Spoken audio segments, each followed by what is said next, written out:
Shalom, Bapak Ibu, Saudara-saudari jemaat Divine of Holy Spirit Church yang ada di Kota Bitung. Puji Tuhan, kita bersyukur kalau pada hari Minggu ini kita boleh kembali untuk beribadah. Walaupun memang secara online, kita ada dalam program virtual ministry dari DHS Church yang ada di Kota Bitung. Dan tetap kita menikmati semua yang bisa diizinkan, yang dikehendaki Tuhan sampai hari ini. Bersyukur Bapak Ibu sekalian. Bapak Ibu sudah menaikkan pujian dan penyembahan, baik itu dalam keluarga masing-masing maupun secara pribadi sebagai mezbah mandiri kita. Dan biarlah Tuhan ditinggikan, Tuhan dimuliakan, dan hadirat Tuhan dinyatakan di dalam kehidupan kita semua, baik di tengah-tengah keluarga maupun juga dalam setiap pribadi.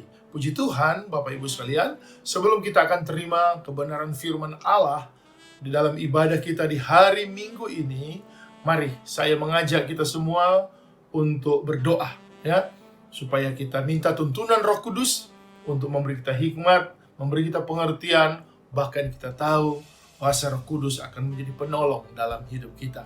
Mari kita berdoa. Puji Tuhan, bersyukur kepadamu ya Allah, kepada Tuhan yang baik. Engkaulah Yesus Kristus yang mengasihi kami semua jemaat-Mu Divine of Holy Spirit Church di Kota Bitung, bahkan dimanapun kami berada. Kami bersyukur Tuhan. Biarlah pujian, penyembahan kami yang menjadi mezbah mandiri kami di hadapan hadirat-Mu betul-betul menyenangkan Tuhan, memuliakan Tuhan. Engkau ditinggikan Tuhan. Dan biarlah juga Engkau Allah bertakhta di atas setiap pujian dan penyembahan dari kami umat-Mu, dan Engkau hadir bersama Roh Kudus di dalam setiap kehidupan kami untuk memberi kami hikmat, memberi kami pengertian sorgawi, supaya firman Allah yang akan kami dengar, yang akan kami terima, sungguh-sungguh akan memberi kemampuan, kekuatan, kesanggupan bagi kami semua untuk bisa menjalankan kebenaran firman. Terima kasih Bapa di sorga, terima kasih Tuhan Yesus. Urapi juga hamba-Mu yang Engkau percayakan untuk menyampaikan isi hati-Mu. Segala hormat, pujian, kemuliaan, pengagungan dikembalikan kepada Engkau, Allah Tuhan Bapa yang baik. Engkaulah Yesus Kristus, firman yang hidup dan berkuasa bagi kami anak-anak-Mu yang sungguh-sungguh beriman, berharap, dan hidup mengandalkan Engkau. Haleluya. Amin. Puji Tuhan. Bapak Ibu sekalian, kita akan terima kebenaran firman Allah. Dan biar kebenaran firman Allah ini yang akan menolong kita semua.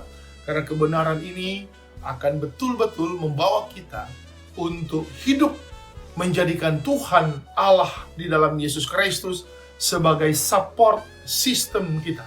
Ini bagian yang kedua dari serangkaian tema yang akan saya sampaikan lewat pelayanan online ini dalam ibadah kita.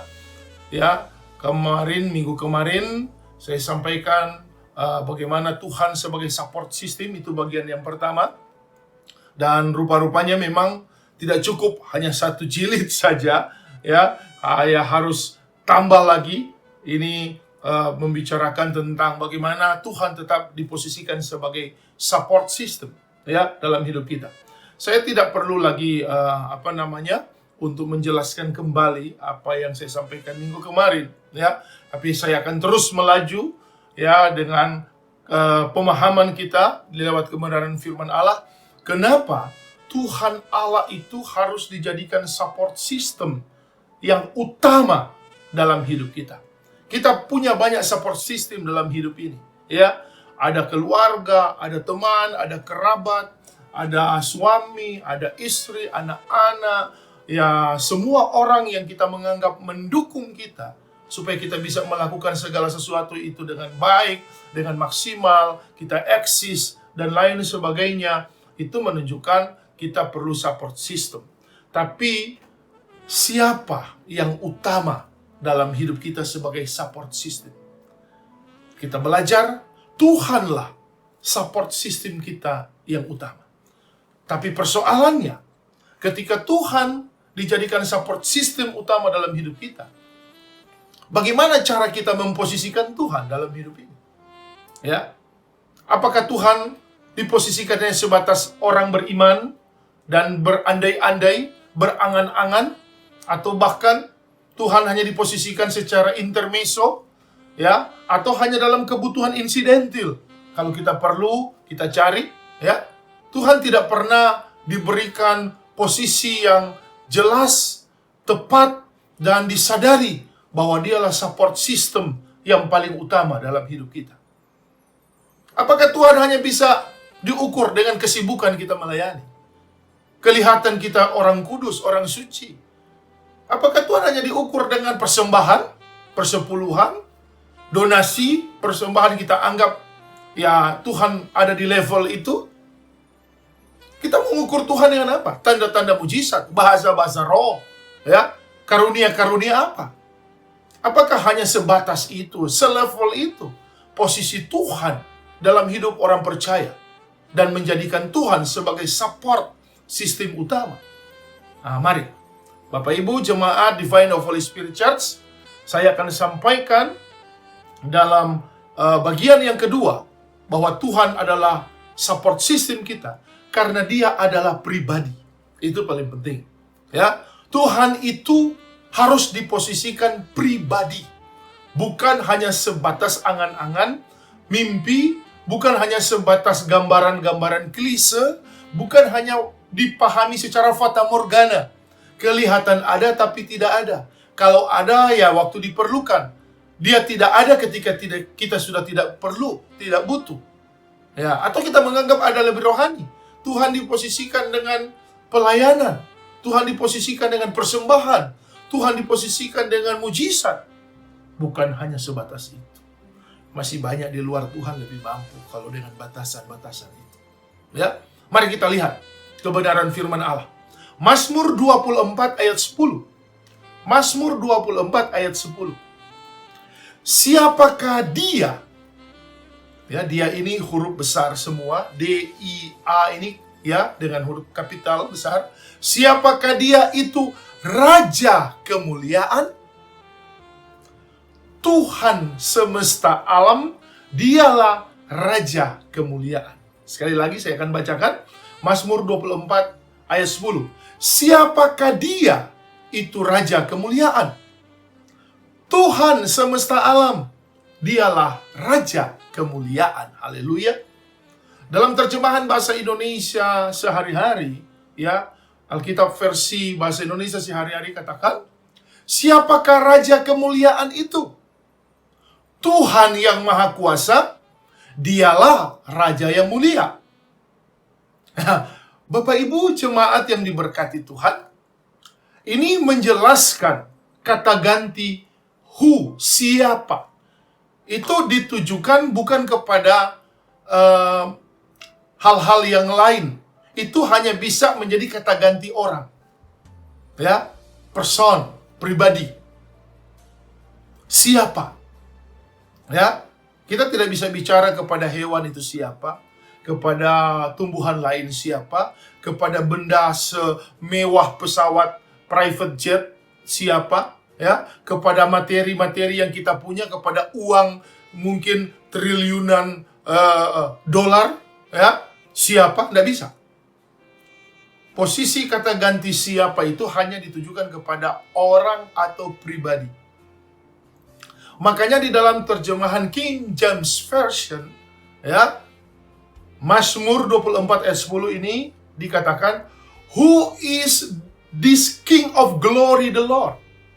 Ya, who is this King of glory the Lord? Who? Siapa? Ini kata ganti yang menunjukkan kepada orang.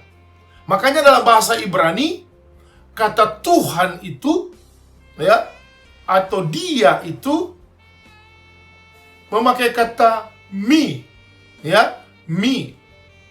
Kata me ini punya pemahaman interrogative pronoun of persons. Ya.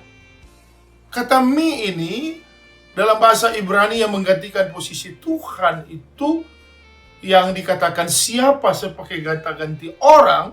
Dalam terjemahan New King James memakai kata who is this King, ya, of glory the Lord. Kata ganti untuk Tuhan ini memakai kata me, ya. Sebagai siapa? Kata interrogative pronoun of persons. Artinya kata ganti yang menunjukkan sebuah pertanyaan kepada seseorang. Kepada pribadi, bukan kepada makhluk yang lain. Kenapa penting Tuhan harus diposisikan pribadi? Kenapa penting Tuhan harus diposisikan sebagai satu person? Ya. Who is the king? Siapa raja? Glory the Lord, dari kemuliaan itu. Ya. Dialah Tuhan semesta alam. Dialah Tuhan yang maha kuasa. Terjemahan bahasa Indonesia sehari-hari. Karena dia pribadi. Ya. Me, interrogative pronoun of persons. Kata ganti yang mempertanyakan seseorang. Yang ingin menunjukkan kejelasan dan ketepatan siapa yang kita pertanyakan. Dialah Tuhan. Dialah Allah. Dialah yang maha kuasa. Dialah Elohim. Allah yang berkuasa atas alam semesta di dalam ketritunggalannya dan yang terimani, teryakini, dipercayai di dalam Yesus Kristus yang adalah Tuhan dan Allah itu sendiri. Ini penting Bapak Ibu sekalian. Kita harus posisikan Tuhan sebagai pribadi. Sekali lagi Bapak Ibu yang ada di rumah atau dimanapun bisa katakan bersama-sama, ya, Tuhan adalah pribadi. 1, 2, 3. Tuhan adalah pribadi. Kenapa penting? Itu juga pertanyaan. Ya, memposisikan Allah Tuhan itu sebagai pribadi, kenapa? Menjadi hal yang sangat-sangat serius. Menjadi satu esensi yang mutlak dari Kitab Mazmur 24 ayat 10. Ya. Dalam 2 Samuel 7 ayat 18, di situ jelas Bapak Ibu sekalian bagaimana Daud berdoa. Ya. Ya Tuhan yang Maha Tinggi, aku dan keluargaku tidak layak menerima segala kebaikan yang Kau tunjukkan kepadaku selama ini. 2 Samuel 7 ayat 18. Ya. Kemudian dalam terjemahan bahasa Indonesia sehari-hari itu jelas ditulis, ya Tuhan yang Maha Tinggi. Ini terjemahan 2 Samuel 17 ayat 18 dalam terjemahan bahasa Indonesia sehari-hari. Daud posisikan Tuhan di antara dia dan keluarganya sebagai pribadi. Ya. Sebagai pribadi. Jadi Daud posisikan Tuhan itu pribadi yang berkuasa atas dirinya dan keluarganya. Nah, ini penting untuk kita coba pahami di sini. Kalau kita mau jadikan Tuhan sebagai support system yang utama dalam hidup kita, jadikan dulu dia seorang atau satu pribadi yang benar-benar mutlak berkuasa atas hidup kita. Seperti Daud. Ya, Daud posisikan Tuhan sebagai pribadi yang ada di dalam hidupnya dan juga di dalam keluarganya. Ya, 2 Samuel 7 ayat 18 jelas menulis. Dalam terjemahan bahasa Indonesia sehari-hari bahkan dikatakan, ya Tuhan yang Maha Tinggi, aku dan keluargaku tidak layak menerima segala kebaikan yang Kau tunjukkan kepadaku selama ini. Posisikan Tuhan sebagai pribadi, real person, itu bukan hanya sebagai simbol. Ya, simbol-simbol agamawi. Halusinasi rohani. Bahkan Tuhan bukan sekedar spiritual feeling. Ya, perasaan rohani yang kita coba wujudkan dengan pemahaman yang hanya sekedar kelihatannya fata morgana, ya. Ada, tiba-tiba tidak ada. Ternyata bukan. Tidak bisa. Pribadi Pribadi Tuhan yang the real person ini betul-betul menunjukkan eksistensi Tuhan yang mutlak menguasai hidup kita sebagai orang percaya, dan bahkan apa yang menjadi aset dalam hidup kita. Apakah itu keluarga, hal-hal yang berhubungan dengan kebanggaan, kehormatan, pangkat, jabatan, materi, kekayaan, dan lain sebagainya. Bahkan nama baik, reputasi, kompetensi manusia. Tuhan harus dijadikan sebagai pribadi yang menjadi support system utama dalam hidup kita. Seperti Daud memposisikan Tuhan, ya, sebagai pribadi, ya Tuhan yang maha tinggi. Nah, ini menjadi hal yang sangat serius hari-hari ini, Bapak Ibu sekalian. Bahkan tentunya, ya nanti ke depan, kita harus betul-betul ada dalam pemahaman, ya, yang lebih jelas tentang eksistensi Tuhan dalam hidup kita. Karena Tuhan tidak hanya bisa digambarkan sebagai dewa-dewa, halusinasi-halusinasi rohani, simbolik-simbolik yang kita anggap itu menunjukkan identitas keyakinan agama kita.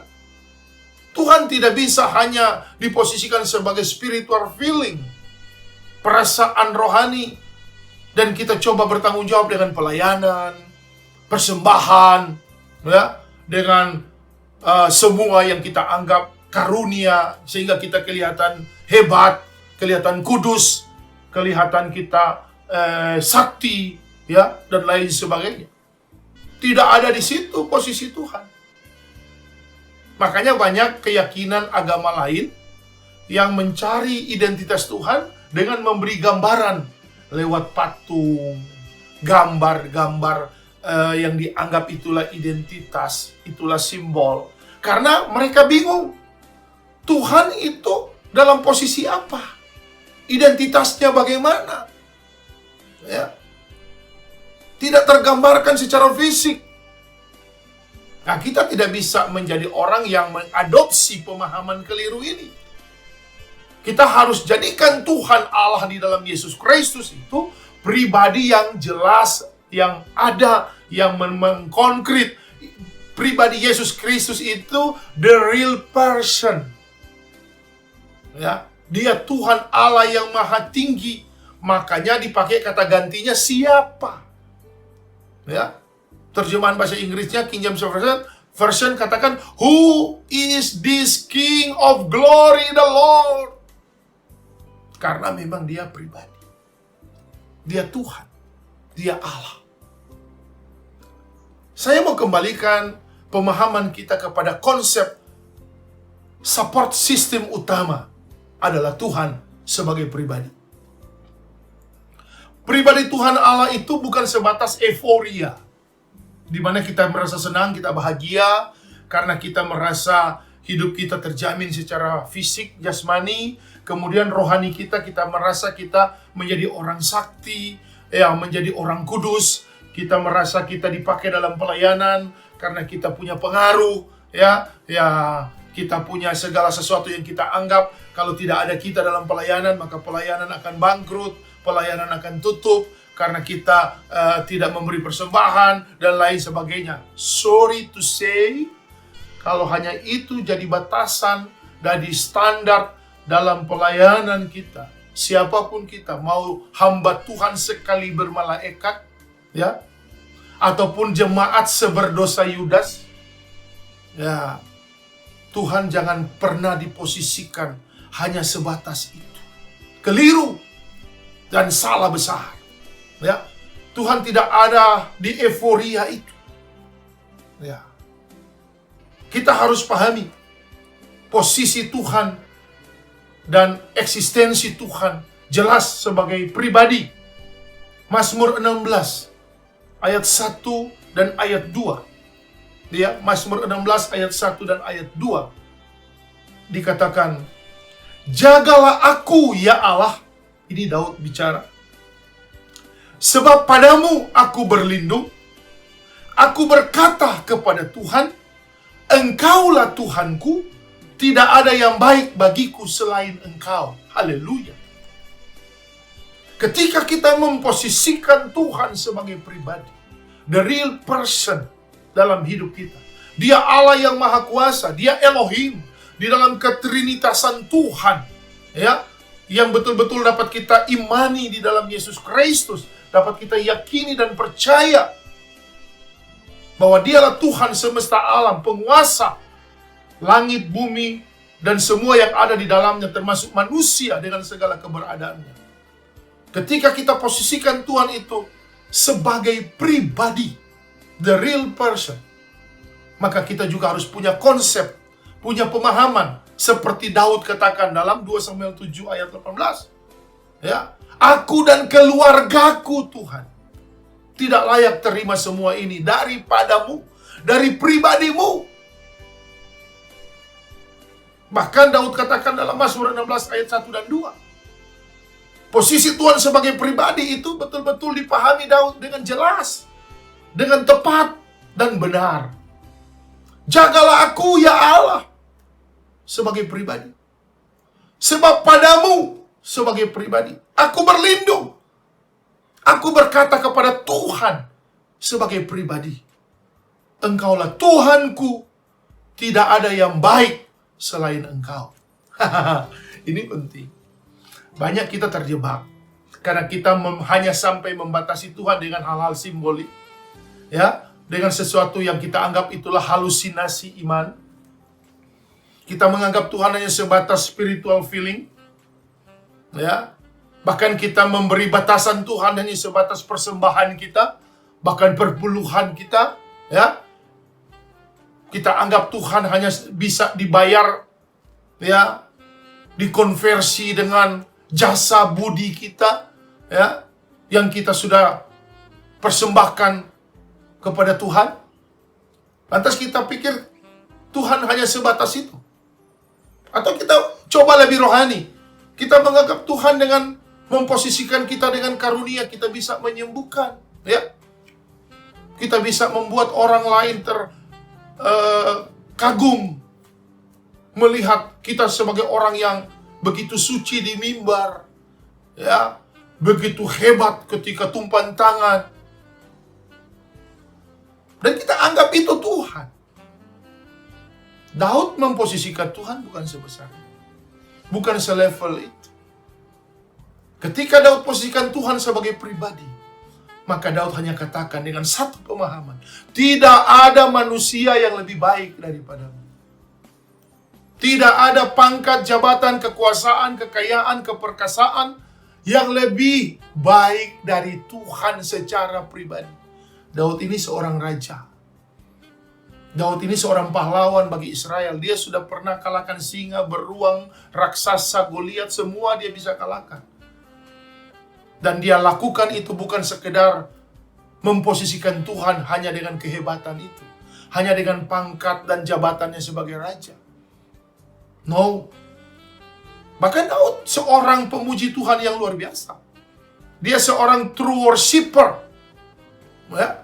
Tapi bukan itu ukurannya kepada Tuhan. Ukuran Tuhan sebagai pribadi, Daud katakan satu hal, tidak ada yang lebih baik daripada Tuhan. Dirinya sendiri pun tidak lebih baik. Orang-orang di sekitar dia tidak lebih baik. Pangkat, jabatan, kekuasaan, kekayaan, reputasi, dan semua hal yang dibanggakan di dunia ini tidak lebih baik dari Tuhan secara pribadi.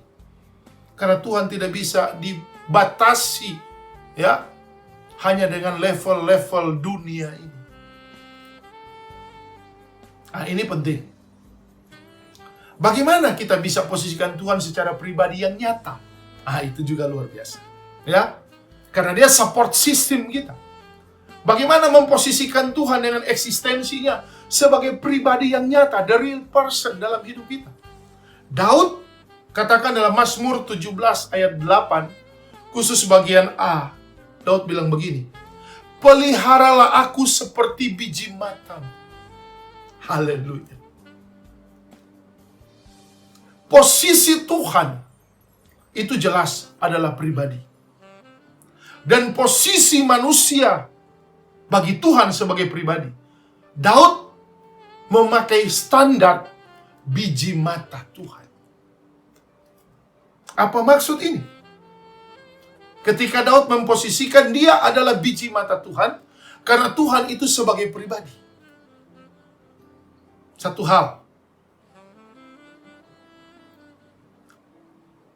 Daud tahu, sebagai biji mata Tuhan, bukan sekedar dia dipelihara oleh Tuhan. Banyak kita terjebak sebagai biji mata Allah, maka kita memberi satu ukuran bahwa kita dipelihara Tuhan, kita diberkati, kita dijaga, kita dilindungi seperti biji mata, dan kita berhenti di situ. Itu baik. Boleh-boleh saja. Tapi kita tidak pernah tahu. Kita tidak pernah mau tahu bahkan kalau ternyata sebagai biji mata Tuhan, di mana kita ada, di situ Tuhan ada. Karena Tuhan tidak pernah akan lepas dari biji mata. Seperti kita, manusia. Apakah kita bisa lepas biji mata? Ketika kita mau pergi ke tempat lain, biji mata kita tinggalkan di rumah? Tidak bisa. Kalau kita mau posisikan kita biji mata Allah, dan Tuhan adalah pribadi, Dia support sistem kita, terintegrallah kita dengan Tuhan sebagai biji mata. Jangan hanya sebatas kita pikir biji mata Tuhan, saya dipelihara, saya dilindungi, saya mendapatkan pertolongan Tuhan. That's right. Betul. Itu akan terjadi karena kita, biji mata Tuhan akan pelihara. Tapi kita juga harus tahu, ada posisi biji mata, di mana pribadi itu ada, di situ biji matanya ada. Haleluya. Ya. Sehingga ketika kita mau lakukan apa? Ya. Kita mau berbuat apa? Kita merasa tidak terdeteksi oleh orang lain, hanya saya sendiri. Oke. Lakukan saja apa yang bisa engkau lakukan.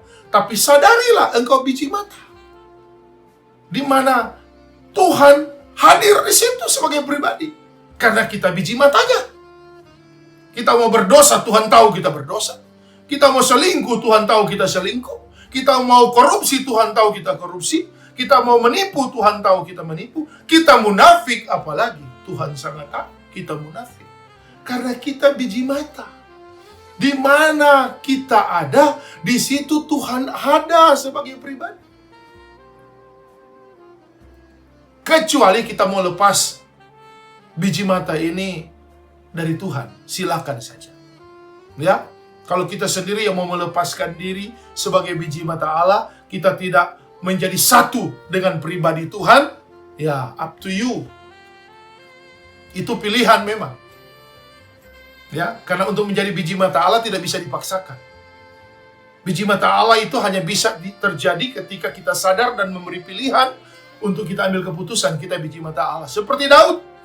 Daud mengambil pilihan dan keputusan menjadi biji mata Allah karena dia sadar tidak ada yang lebih baik dari Tuhan. Mazmur 16 ayat yang kedua.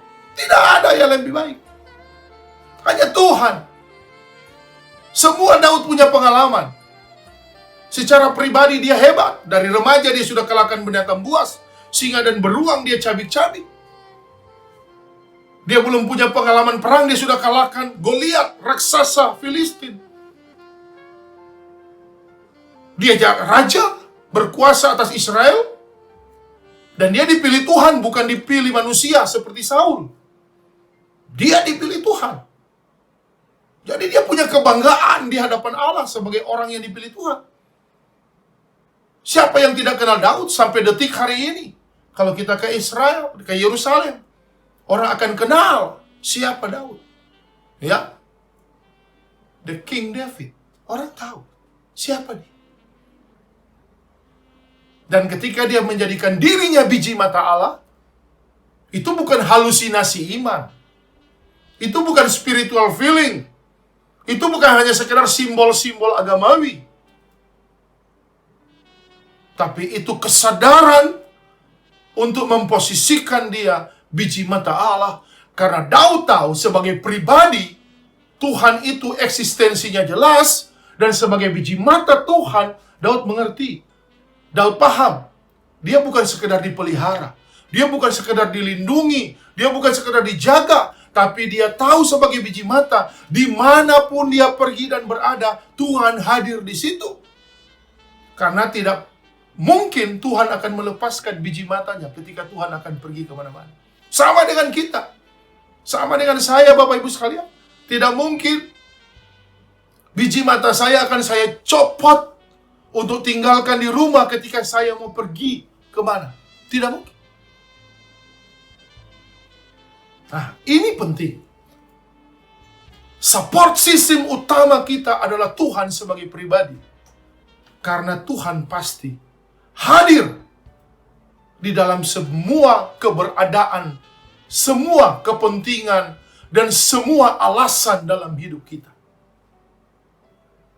Ini serius yang harus kita renungkan.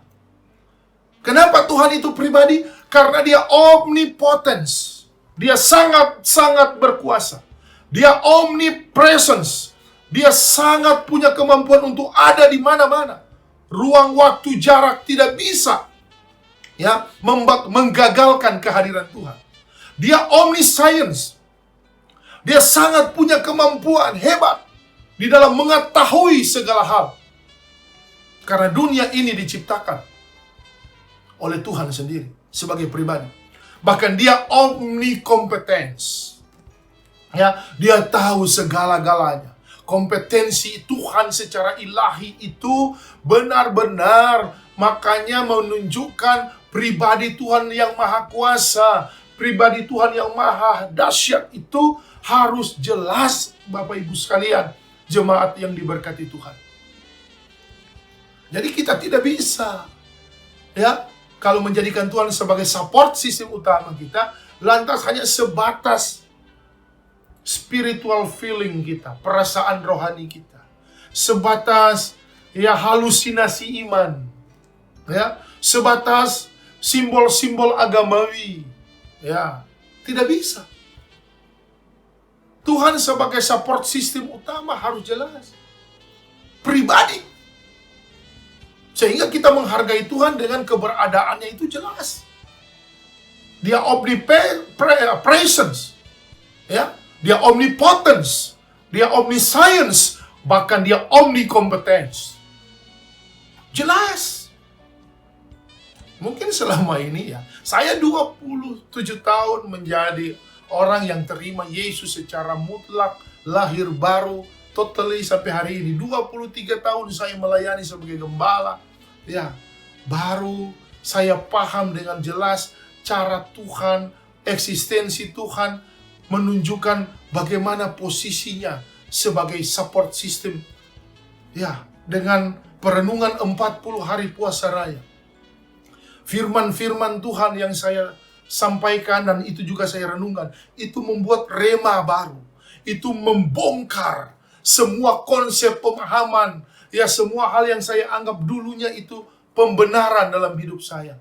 Tapi kembali saya dipulihkan Tuhan, kembali saya harus buktikan Tuhan itu posisinya apa dan siapa dalam hidup saya. Ternyata dia support sistem utama. Tidak ada yang lebih baik dari Tuhan. Yang penting Tuhan itu pribadi dalam hidup kita. Bukan angan-angan iman. Bukan halusinasi rohani. Bukan hanya sekedar simbol-simbol yang kita anggap itulah agama kita. Kita pertahankan dengan sangat radikal, bahkan munafik. Tuhan bukan hanya sebagai spiritual feeling kita. Gak bisa. Tuhan bukan hanya sekedar feeling keeper, penjaga perasaan. Gak bisa. Tuhan itu the real person, pribadi yang nyata. Bahkan Daud bilang, aku biji mata Tuhan. Di mana Tuhan ada, biji matanya selalu ikut. Biji mata ini akan hadir dalam posisi omnipresence, omniscience, omnipotence, dan omnikompetence. Dan biji mata ini akan turut menikmati keberadaan pribadinya. Dia akan dilindungi memang. Dia akan dirawat memang. dia akan dipelihara, ya, dijaga. Tapi dimanapun biji mata ini harus hadirkan pribadi yang betul-betul jelas, konkret, the real person. Ya, itulah Tuhan sebagai support system utama kita. Bagaimana kita bisa pahami sebagai pribadi dan Tuhan Allah sendiri itu benar-benar nyata? Ya. Karena sekarang kita tidak bisa gambarkan Tuhan hanya lewat patung, ya, lukisan, foto, simbol-simbol yang kita anggap itu Tuhan. Ya, ada bahkan orang cari Tuhan ada di pohon, di batu, di hal-hal yang dianggap magic. Di situ Tuhan.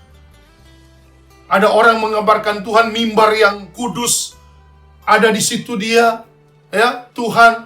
Padahal di mimbar yang sama, hamba Tuhannya selingkuh, hamba Tuhannya memperkosa jemaat, hamba Tuhannya memperkaya diri dengan persembahan, dan lain sebagainya. Apakah Tuhan hanya selevel itu? Atau Tuhan ada dalam euforia ketika kita menaikkan pujian, penyembahan, tangisan, ingus, lendir kita keluar semua? Karena Tuhan sebagai, ya, spiritual feeling kita. Apakah seperti itu? Nah, mari kita lihat posisi Tuhan secara nyata. Posisi Tuhan yang konkret, the real person ada di mana? Ya. Firman Tuhan, Bapak Ibu sekalian, firman Allah ini kita harus yakini pribadi Allah. Amin. Firman Tuhan bukan hanya sebatas buku, bukan hanya sebatas lembaran-lembaran kertas. Firman Allah ini adalah Allah, pribadi Allah. Supaya ini akan memberi kita pemahaman. Ya. Mazmur 33 ayat 8 dan 9. Ya, Mazmur 33 ayat 8 dan 9 terjemahan umum. Biarlah segenap bumi takut kepada Tuhan sebagai pribadi, ya. T-U-H-A-N huruf besar semua. Biarlah semua penduduk dunia gentar terhadap Dia. Sebab Dia atau Tuhan yang adalah pribadi ini berfirman, Bapak Ibu sekalian. Makanya semua jadi. Dia memberi perintah sebagai pribadi lewat firman-Nya, maka semuanya ada. Haleluya. Jadi representasi Tuhan secara jelas, ya, ada di dalam firman. Pribadi Allah itu ada di sini. Gambaran-gambaran Tuhan ada di dalam kebenaran. Tentunya kebenaran tidak bisa kita lihat secara fisik. Ini Alkitab, buku, ya. Ini ada lembaran-lembaran, ada ayat. Tapi harus dilihat secara konkret, jelas, dan juga komprehensif. Secara keseluruhan, utuh, tidak bisa dipisahkan. Walaupun memang di dalam firman ini ada ditulis catatan-catatan sejarah, ada ditulis juga pribadi-pribadi manusia-manusia, oknum-oknum yang ada kalanya berlawanan dengan kehendak Tuhan, tidak sesuai dengan rencana Tuhan. Bahkan ada peristiwa-peristiwa, ada cerita-cerita, bahkan kita anggap itu terlalu mesum, seperti Kidung Agung, terlalu vulgar, ya, bahkan mungkin terlalu menyinggung bagi orang munafik, ya, terlalu merasa tidak relevan, dan lain sebagainya. Ya, kita harus lihat secara utuh. Bahkan konsep-konsep persembahan, persepuluhan, apa, kita lihat secara utuh. Supaya kita tahu posisi Tuhan itu jelas. Perintah Tuhan itu seperti apa. Karena firman Allah ini akan menjadi penolong untuk kita. Orang percaya yang menjadikan Tuhan sebagai pribadi, dan kita posisikan kita pribadi yang benar-benar melekat dengan pribadi Tuhan, bahkan kita adalah biji mata Tuhan, seperti Daud katakan. Ya, firman Allah ini harus diposisikan dengan jelas sebagai pribadi Allah. Karena ini akan menuntun, mengguidance kita. Ya, makanya dikatakan dalam Mazmur 33 ayat yang ke-9, sebab Tuhan sebagai pribadi berfirman, maka semua ada di dunia ini. Ya, manusia ada, hewan ada, tumbuhan ada, semua resources ada, sumber daya yang ada di bawah kolong langit, yang ada di bumi ini, ya, yang ada di semua hal yang ada bahkan sampai di angkasa raya, itu semua diciptakan dengan firman, supaya apapun yang menjadi mimpi, cita-cita, apapun yang menjadi harapan manusia, itu tergambarkan eksistensi Tuhan ada. Makanya dengan firman Tuhan menciptakan. Ya, dengan firman Tuhan membuat semua dari yang tidak ada menjadi ada. Termasuk manusia. Saya dan Bapak Ibu jemaat yang diberkati. Dengan firman semua jadi. Supaya apa? Firman Allah menjadi jelas. Dia akan memposisikan pribadi Tuhan. Nah, ini penting Bapak Ibu sekalian.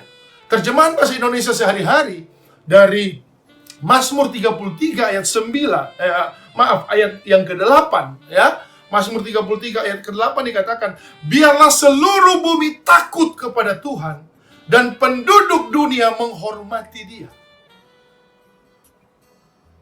Mazmur 33 ayat 8 terjemahan bahasa Indonesia sehari-hari dikatakan, biarlah seluruh bumi takut kepada Tuhan dan penduduk dunia menghormati Dia. Kenapa? Kita akan hormati Tuhan kalau Dia dijadikan pribadi.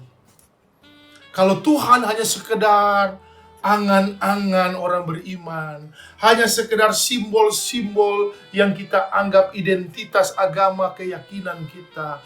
Kalau Tuhan hanya sekedar dibatasi dengan gambaran yang kita anggap spiritual feeling kita, ya, sebagai perasaan rohani kita.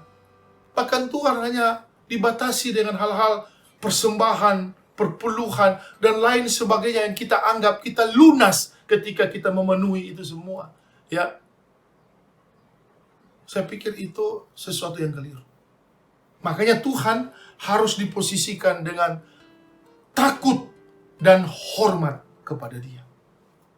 Nah, ini penting Bapak Ibu sekalian. Dalam bahasa Ibrani, ya, di mana dikatakan Mazmur 33 ayat yang ke-8 bahwa segenap bumi takut kepada Tuhan, ya. Kata harus takut kepada Tuhan sebagai pribadi ini karena Tuhan itu Maha Tahu, Maha Kuasa, Maha Adil, Maha segala-galanya. Dia omnipotence, omniscience, Dia omnipresence, bahkan Dia omnicompetence, ya. Ketika kita posisikan Tuhan sebagai pribadi dan kita sadar kita biji mata Tuhan, bahwa kita bukan sekedar dipelihara, dilindungi, dirawat, tapi kita juga tahu bahwa di mana kita ada sebagai biji mata, tubuhnya, pribadinya akan ikut ada di situ. Karena biji mata tidak bisa terlepas dari tubuh, dari pribadi yang memiliki biji mata itu. Sehingga apa yang kita buat, apa yang kita lakukan, apa yang kita masih pikirkan, masih rencanakan, ya, sebaik apapun, sejelek apapun, seberdosa apapun, pribadi itu tahu. Karena Dia omnipotence, omnipresence, Dia omniscience, bahkan Dia omnicompetence. Dia Maha Tahu, Maha Hadir, ya, Maha Kuasa, bahkan Maha segala-galanya. Tuhan ada sih. Nah, kita harus posisikan sebagai biji mata ini, ya, takut kepada Tuhan, hormat kepada Tuhan. Karena tidak mungkin biji mata ini bisa melawan yang punya biji mata. Ya kan? Tidak bisa. Kita mau berkedip, kita mau menutup, kita mau colok ambil, bukan biji mata yang mengatur, tapi siapa yang punya biji mata, yang berkuasa untuk itu. Saya mau ambil biji mata saya, keluarin, itu saya yang berhak, bukan biji mata ini yang keluar sendiri. Saya mau berkedip, bukan biji mata yang berkedip, tapi lewat perintah yang saya berikan, maka dia berkedip. Biji mata tidak bisa memutuskan keputusan sendiri, kecuali diperintahkan oleh yang punya biji mata. Kita tidak bisa memutuskan keputusan sendiri. kalau kita menganggap Tuhan pribadi. Karena Dia yang empunya kita. Kecuali kita mau lepas. Kita tidak mau hiraukan. Kita tidak mau posisikan Tuhan sebagai pribadi. Itu lain soal, lain cerita. Dan juga pasti ada konsekuensi, ada resiko. Tapi orang yang memposisikan biji mata, karena Tuhan adalah pribadi, dia harus hormat dan takut kepada yang punya biji mata itu. Alkitab katakan, Mazmur 33 ayat 8, Daud bicara, engkau harus takut kepada Tuhan sebagai pribadi. Kata takut memakai bahasa Ibrani yaurai. Ya, yaurai, itulah kata takut dalam bahasa Ibrani. Yang artinya, kita menyembah, kita berbakti, dan kita betul-betul tunduk. Itulah takut. Bukan takut dengan satu euforia ekspresi karena kita kaget atau kita merasa seperti terintimidasi. Bukan itu. Ya. Tapi takut yang dimaksud dengan yaurai di sini dalam Mazmur 33 ayat 8 adalah bagaimana kita betul-betul menyembah Dia, berbakti kepada Dia, dan tunduk kepada Dia. Makanya dalam Mazmur 33 ayat 8 dikatakan orang itu harus takut kepada Tuhan dan menghormati. Ketika kita bisa berbakti, menyembah, dan tunduk, baru kita bisa menghormati Tuhan. Tanpa itu tidak mungkin. Nah, ini penting, Bapak Ibu sekalian. Ya, kita perlu pahami ini dengan baik. Ya. Karena bagaimanapun kita harus hadirkan Tuhan sebagai pribadi karena Dia support system utama kita. Apa beda antara Saul dengan Daud ketika hadapi Goliat? Ya. Karena Alkitab katakan Saul hadapi Goliat dengan ketakutan dan sampai bersembunyi di lubang-lubang. Ya, karena dia takut dengan tantangan dan ancaman Goliat. Kemudian di tempat yang sama, dengan waktu yang sama, dengan musuh yang sama, Daud bisa punya kemampuan untuk hadapi Goliat. Apa sih yang membedakan mereka? Ya, adakahnya kasus begini kan terjadi? Dengan kondisi sama, situasi sama, bahkan di tempat dan waktu yang sama, ada orang yang berbeda menghadapi itu. Suami istri bisa berbeda menghadapi persoalan-persoalan yang ada dalam keluarga. Ya, antara pemimpin dengan anak buah berbeda ketika menghadapi tantangan, challenge di dalam bekerja, di dalam hal-hal yang harus dituntut dari mereka. COVID-19 ini sama, di mana-mana dunia sama. Cara penularannya, ya, cara dia bisa membunuh orang yang terkena dengan COVID, semua sama. Tapi ada standar-standar tertentu yang berbeda. Ya, bagaimana cara menghadapi keadaan ini? Ada yang mampu, ada yang tidak mampu, ada yang pasrah, ada yang fight, yang mau bertarung. Ya, bahkan kita mendekatkan pemahaman kita dengan new normal. COVID ini harus dipahami seperti itu. Ya, mau lawan tidak bisa, mau menyerah tidak mampu, ya kita ngejas, menyesuaikan dengan new normal. Mau tidak mau. Apa yang membuat Saul dan Daud berbeda ketika menghadapi Goliat? Musuh yang sama, di tempat yang sama, waktu yang sama. Resiko mungkin sama. Karena yang ditantang oleh Goliat itu betul-betul mengancam mereka. Alkitab katakan 1 Samuel 15 ayat 26, Saul sudah menolak firman yang Tuhan berikan kepada dia. Ya. Jelas 1 Samuel 15 ayat 26 dikatakan Saul menolak firman Tuhan dan Tuhan menolak dia. Artinya apa? Ketika firman Allah ini kita tidak dengar, firman Allah ini kita tidak fungsikan dengan tepat, dengan benar. Firman Allah ini kita tidak betul-betul gunakan pakai sebagaimana tujuan firman dalam hidup kita. Kita tolak firman. Alkitab katakan, sebagai pribadi, Tuhan tersinggung. Tuhan juga tidak mau terima itu. Dan Alkitab katakan, ketika Saul menolak firman Tuhan, maka Tuhan menolak dia. Karena firman adalah pribadi Allah. Beda dengan Daud. Ya. 1 Samuel 17 ayat 45. Alkitab katakan, ya. Daud bicara dengan jelas. Aku datang dan menantang kamu Goliat dengan nama Tuhan semesta alam. Daud katakan jelas 1 Samuel 17 ayat 5. Aku menantang, aku melawan. Aku tidak seperti Saul yang pengecut, yang lari, yang ketakutan. Aku menantang, aku melawan. Kenapa? Karena aku punya firman. Ada Tuhan semesta alam yang adalah pribadi, yang akan menjagaku seperti biji matanya, yang akan menolongku seperti biji matanya. Karena aku tahu di mana biji mata ada, di situ Tuhan ada sebagai pribadi. Makanya ketika Daud melawan Goliat, sudah bukan Daud yang ada di situ, tapi pribadi Allah, karena itu biji mata Allah. Itulah firman yang membuat kita posisikan Tuhan sebagai pribadi. Nah, ini penting sekali Bapak Ibu sekalian dalam kondisi seperti ya. Mazmur 62 ayat 12 dan 13 bicara begini.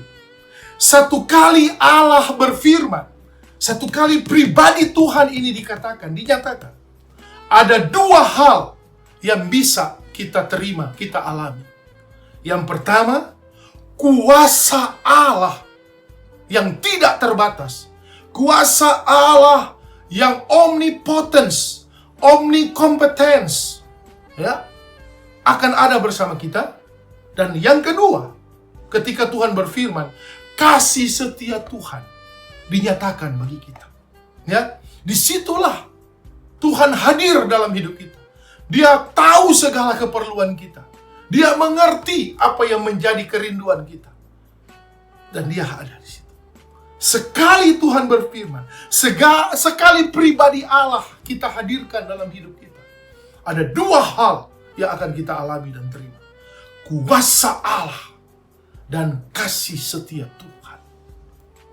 Nah, ini penting Bapak Ibu sekalian ya. Bagaimanapun juga kita ada di dunia ini. Kita hidup sebagai manusia. Dan kita lihat segala sesuatu bisa terjadi. Tapi sebagai orang percaya, kita harus punya keyakinan bahwa Dia pribadi Allah yang dahsyat, yang luar biasa, yang hebat. Jadikan support system utama dalam hidup kita. Dan sadarilah, pastikanlah, kalau kita biji mata Tuhan, maka Tuhan bertanggung jawab bukan sekedar, ya, kita harus pahami ini. Tuhan bertanggung jawab sebagai pribadi dan kita biji mata Tuhan. Itu bukan hanya sekedar dirawat, dilindungi. Bukannya sekedar kita ditolong. Ya, supaya biji mata ini tidak terancam. Bukan itu. Tapi kita juga harus sadar, harus tahu sebagai biji mata Allah. Dan Tuhan sebagai pribadi. Di mana kita ada, di situ pribadinya ada. Karena tidak mungkin biji mata akan terpisah dengan pribadi. Ya, konyol. Ya, tidak masuk akal. Pasti kita akan lihat. Dan keuntungan kalau Tuhan hadir dimanapun kita ada. Secara omnipotence, omniscient, omnipresent, dan omnicompetence. Maka dia akan ambil alih segala risiko yang kita hadapi. Daud beresiko ketika hadapi Goliat. Saul sudah lari sebagai raja, sebagai perwira, sebagai panglima, dan semua saudara-saudara Saul, semua orang Israel bersembunyi. Lari. Padahal mereka punya pengalaman.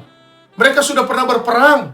Mereka tahu bagaimana hadapi musuh. Tapi mereka lari. Kenapa? Karena Alkitab katakan, Saul sudah tidak mendengarkan firman. Sudah menolak firman. Dan pribadi Tuhan juga sudah menolak dia.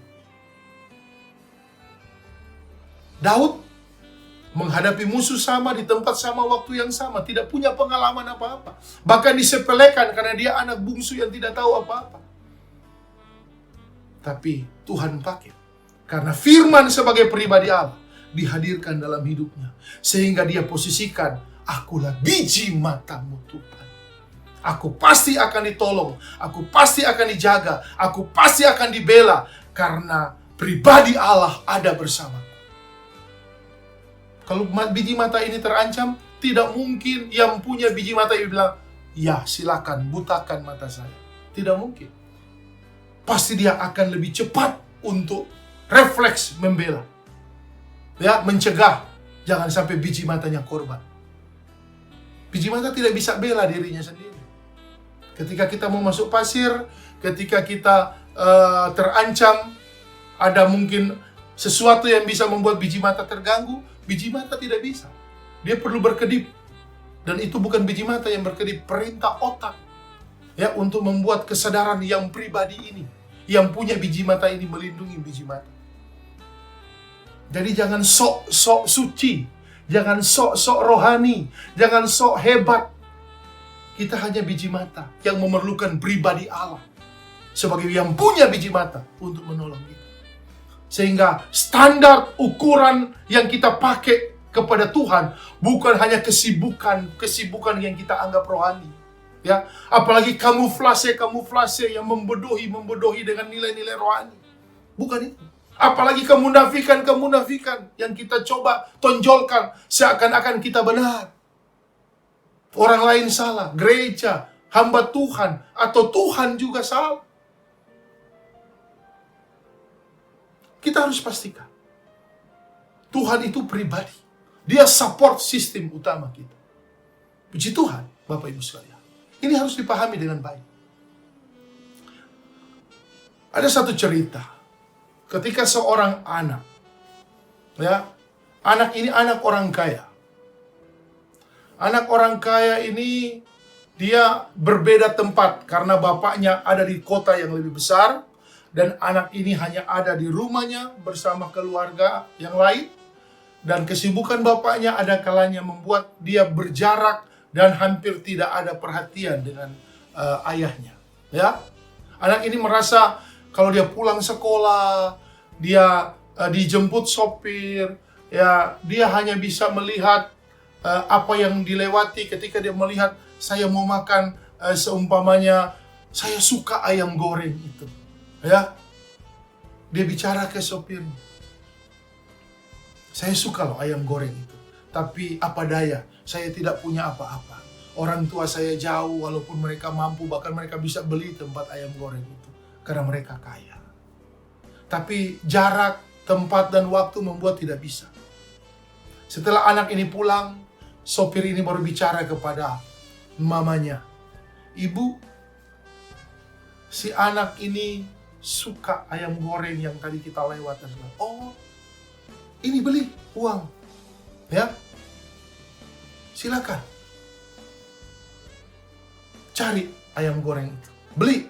Datanglah ayam goreng itu dengan banyak, dan anak itu makan enak, tapi dia menjadi kurang nyaman. Kenapa? Karena dia merasa apa yang dia suka, apa yang dia mau nikmati, itu rasanya telat, terlambat. Bahkan dia harus butuh proses. Ya. Sekali waktu, dia suka dengan ice cream. Lewat tempat ice cream, dia bilang ke sopirnya, "Saya suka es krim." Sopirnya pulang, bawa anak ini. Sampai di rumah, sopir ini juga bilang ke mamanya, "Ibu, tadi si anak ini suka es krim." Ibu bilang, "Ini uang, ya, ini. Beli es krim, kalau perlu gerobaknya dibawa kamar. Kita mampu beli." Sampai ke sana, es krimnya sudah tidak ada. Ya, terlambat. Pulanglah sopir ini dan lapor, "Sudah tidak ada es krim. Karena kita punya uang tapi barangnya sudah tidak ada." Anak ini merasa sedih. Kemudian dilaporlah kepada ayahnya. Kita punya segala sesuatu, punya uang, kamu bekerja, kamu bisa membawa duit ke rumah dengan begitu banyak. Kita termasuk orang kaya raya di sini.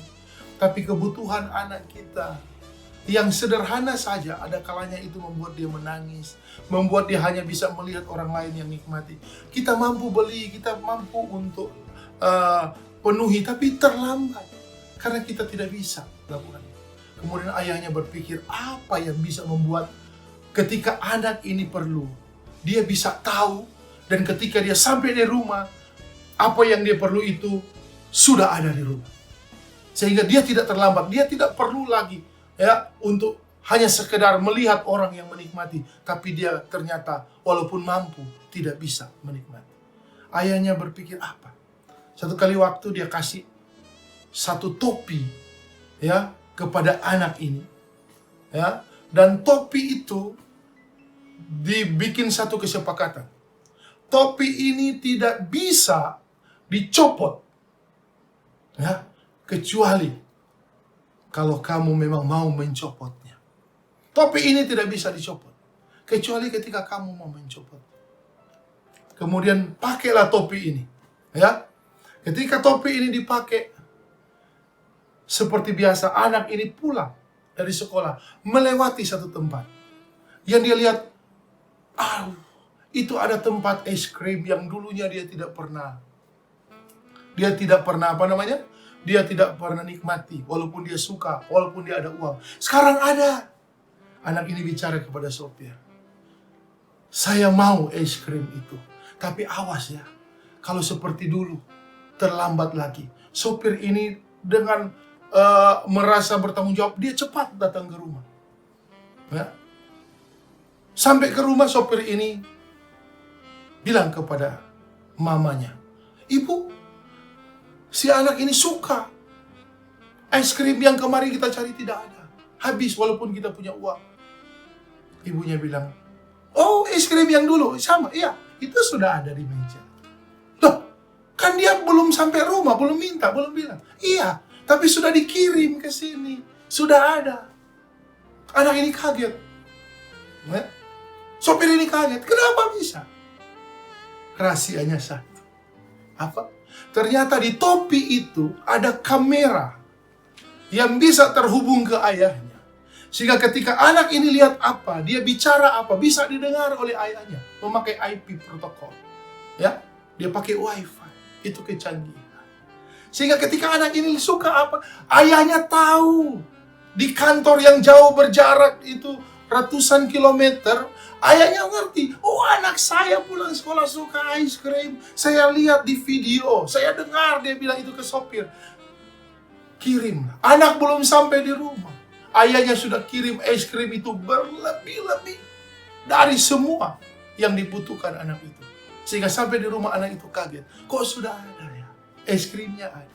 Kenapa? Karena di topi itu ada kamera, ada yang bisa buat video untuk tahu apa yang dilihat, itu yang didengar, dan itu bisa tahu. Bapak Ibu sekalian,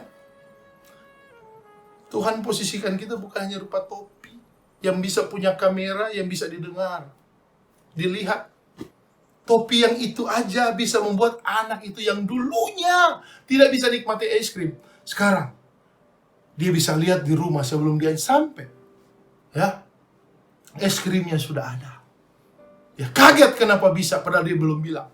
Tapi ayahnya sudah tahu, karena ada kamera di topi itu.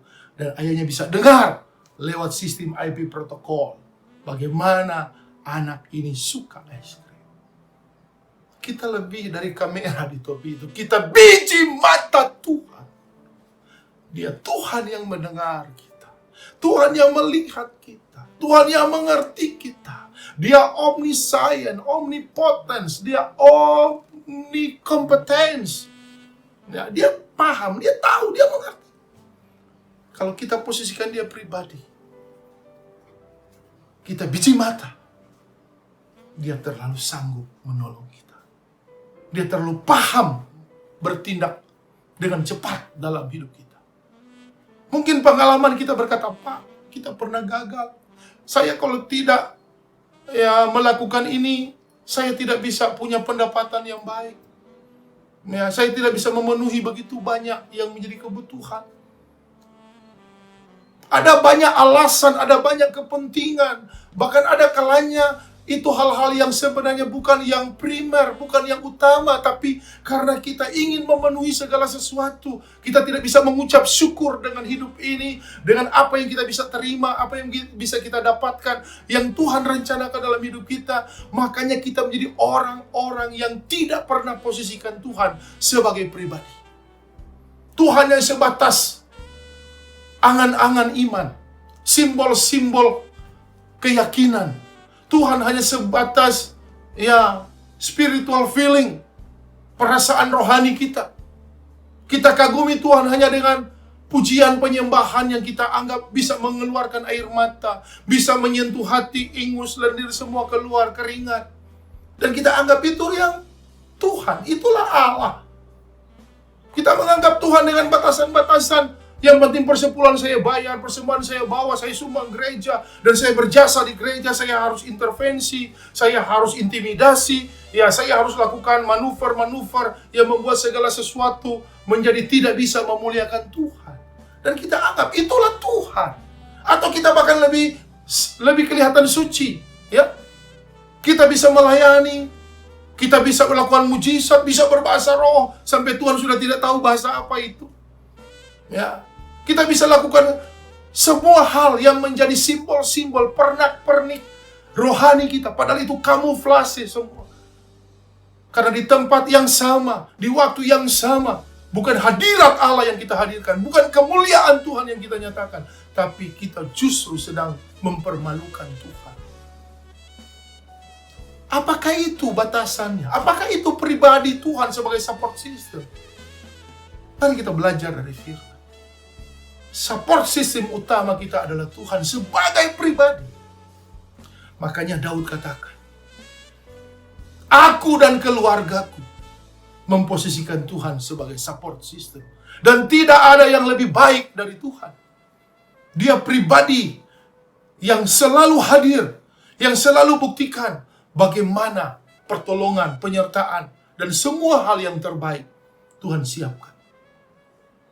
Bapak Ibu Jemaat Divine of Holy Spirit Church, support system kita yang paling utama adalah pribadi Tuhan Allah di dalam Yesus Kristus. Dan jadikan dia sebagai pribadi yang memang menguasai hidup kita. Tanpa Tuhan kita tidak bisa berbuat apa-apa. Itu yang dikatakan,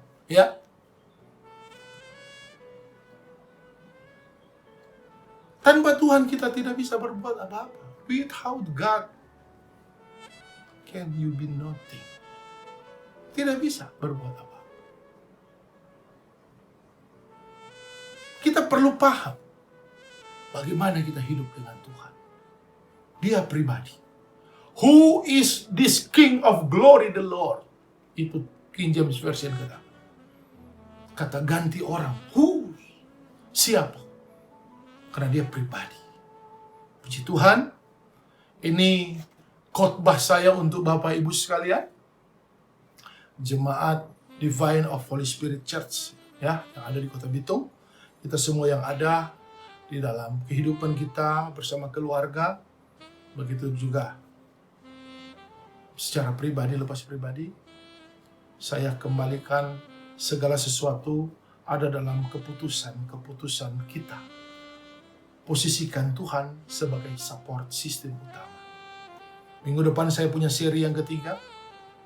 Bagaimana yourself is support system.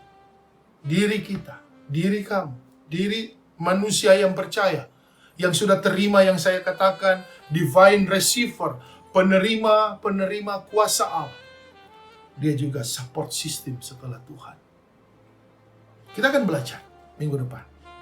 Puji Tuhan. Tuhan Yesus memberkati kita semua, Bapak Ibu, saudara-saudari jemaat Divine of Holy Spirit Church yang ada di Kota Bitung.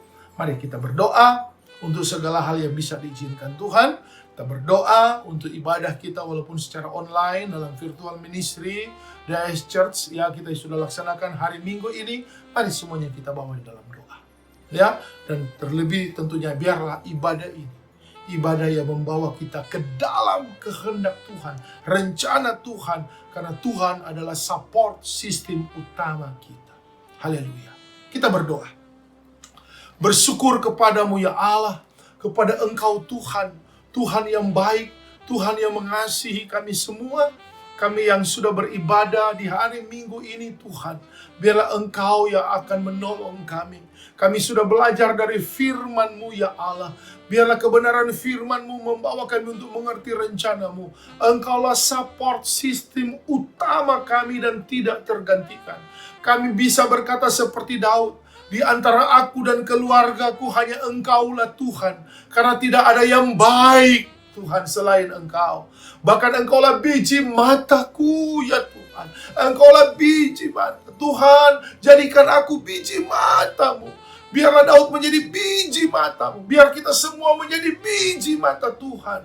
Karena biji mata Tuhan bukan sekedar kita dilindungi oleh Tuhan, bukan sekedar kita dirawat, dipelihara, tapi kita juga tahu di mana kita ada, di mana kita melakukan segala sesuatu. Di situ Tuhan hadir bersama kita, karena Dia pribadi yang memiliki biji mata itu. Dia yang punya biji mata itu, Dia yang bertanggung jawab, dan biji mata juga itu akan difungsikan kepada apa yang berkenan, yang sesuai dengan yang empunya biji mata. Terima kasih Tuhan, kami belajar dari firman-Mu, karena Engkau pribadi yang benar, Engkau pribadi yang nyata, Engkau the real person, Engkau omnipotence, Engkau maha kuasa, Engkau omnipresence, Engkau maha hadir, Engkau juga Tuhan omniscience, Engkau maha tahu, bahkan Engkau juga omnikompetens, Engkau tahu segala-galanya, Engkau mengerti, memahami, dan Engkau juga pasti melakukan segala sesuatu sesuai kehendak. Terima kasih Bapa, terima kasih. Kami belajar dari firman-Mu, kami belajar dari kebenaran-Mu. Biarlah terus kami umat-Mu, jemaat-Mu akan mengalami yang terbaik dari Tuhan, karena Tuhan adalah support sistem utama kami. Terima kasih Bapa. Dan jemaat Tuhan, terima semua hal yang terbaik dari Tuhan. Berkat-berkat Tuhan akan mengalir dalam hidup-Mu. Kesehatan, kekuatan, hikmat, akal budi, damai sejahtera, sukacita daripada Tuhan akan menjadi bagian daripada hidup-Mu. Bahkan Engkau akan mengalami apa yang terbaik yang direncanakan dan dikehendaki Tuhan. Apa yang menjadi profesimu, karirmu, pekerjaan, tugas, dinasmu, bisnismu, usahamu, semua yang terbaik Engkau akan dibuat sukses, berhasil, sekolah, kuliah, semua Tuhan akan buat luar biasa. Dan biarlah Tuhan ditinggikan, dimuliakan. Bahkan keluargamu, rumah tanggamu, semua diberkati Tuhan dengan keharmonisan, kerukunan, dengan semua hal yang membuat nama Tuhan ditinggikan, dimuliakan, akan terjadi dalam kehidupan keluargamu dan rumah tanggamu. Terima kasih Bapa, terima kasih. Kami serahkan semua dalam tangan Tuhan. Semua hal yang berhubungan dengan kondisi dan keadaan yang ada di dalam kehidupan kami Tuhan, bahkan di sekitar kami, bahkan di Kota Bitung, di Sulawesi Utara, di Indonesia ini, kami serahkan semua dalam tangan Tuhan. Apapun kebijakan pemerintah, baik itu new normal ataupun bahkan kami bertanggung jawab dengan new moral, kami percaya semua akan berjalan dengan baik. Kami percaya semua akan sesuai kehendak-Mu dan rencana-Mu. Dan biarlah Engkau akan ditinggikan, dimuliakan. Terlebih bagi kami seluruh jemaat-Mu Tuhan, Divine of Holy Spirit Church di Kota Bitung.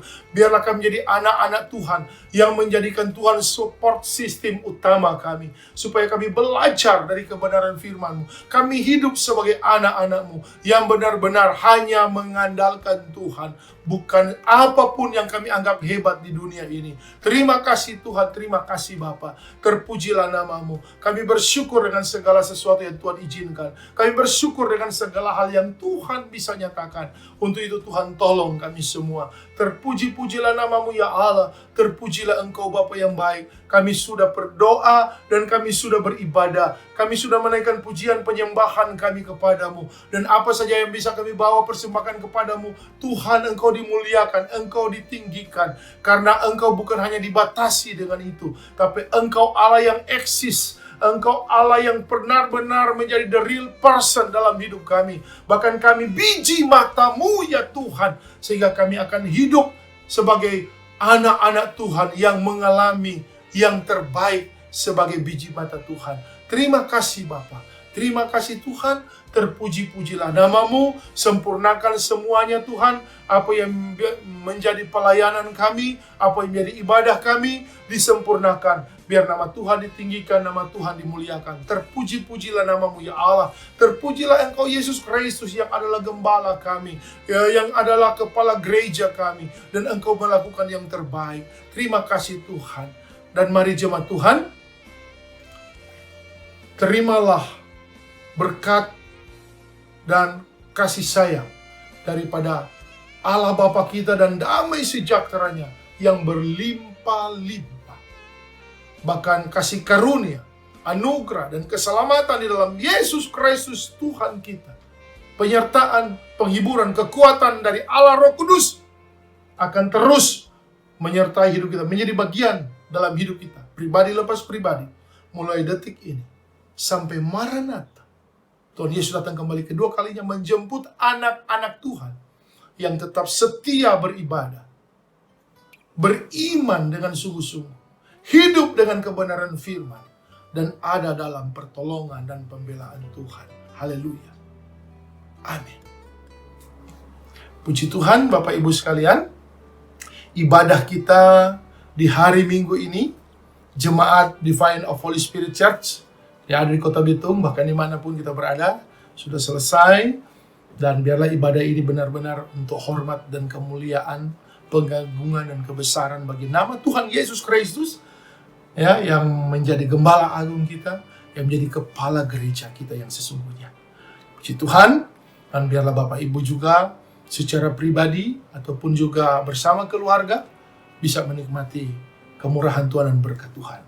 Support sistem utama kita hanyalah Tuhan Yesus Kristus sebagai Allah yang berkuasa dan pribadi yang nyata dalam hidup kita semua.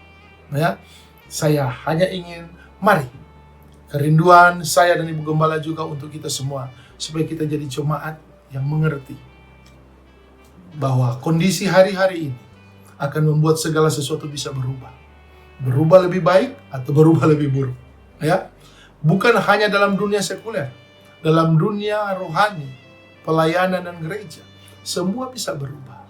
Semua bisa seperti yang dirancangkan si jahat, atau seperti yang dikehendaki oleh Allah sendiri sebagai pribadi. Yang menentukan siapa? Pribadi kita masing-masing. Ya, kalau kita mau seperti Daud, dia jelas jadi biji mata Tuhan. Dia tahu tanggung jawabnya apa, dan dia tahu ukurannya seperti apa, dan posisi Tuhan itu bagaimana. Makanya kita harus perlu, ya, lakukan yang terbaik, lakukan yang luar biasa. Ada banyak hal. Satu hal yang perlu saya sampaikan, jaga kebersamaan, soliditas, dan biarlah kita saling menguatkan, saling mendukung, memberkati satu dengan yang lain, dengan hal-hal yang dapat memuliakan Tuhan. Ya, dengan hal-hal yang dapat membuat Tuhan betul-betul dimuliakan dan iblis dikalahkan. Dan kita agents, kita adalah agen-agen perubahan itu. Ya, kita agents of change dari segala sesuatu yang bisa kita lakukan.